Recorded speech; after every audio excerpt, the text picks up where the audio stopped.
గిరిజన సంఘం ఆధ్వర్యంలో ప్రపంచ ఆదివాసీ దినోత్సవం సందర్భంగా పట్టణంలోని కరీంనగర్ చౌరస్తాలో గల కొమరంభీం విగ్రహానికి పూలమాలలు వేసిన ఘనంగా నివాళులర్పించారు. ఈ సందర్భంగా ఆయన మాట్లాడుతూ గత ప్రభుత్వ నిర్లక్ష్యం కారణంగా నేటికి గిరిజన ఆదివాసీలు అభివృద్ధికి దూరంగా ఉన్నారన్నారు. కేంద్ర ప్రభుత్వం ఆదివాసీల పట్ల నిర్లక్ష్య వైఖరి వీడి అభివృద్ధి చేసే దిశగా పనిచేయాలని డిమాండ్ చేశారు. ఈ కార్యక్రమంలో కాంగ్రెస్ నాయకులు ఆదివాసీలు పాల్గొన్నారు.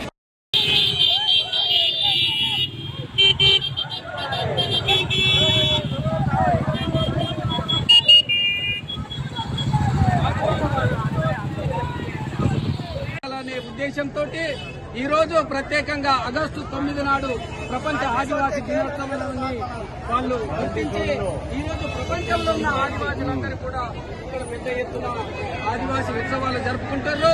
అదేవిధంగా మేము ఒకటే డిమాండ్ చేస్తున్నాం. గత సంవత్సరాల నుంచి కొన్ని సంవత్సరాల నుంచి చూస్తున్నాం, గవర్నమెంట్ వస్తూనే పోతున్నాయి, దీనికి ప్రత్యేకమైన గుర్తింపు లేదు. ఈ రోజును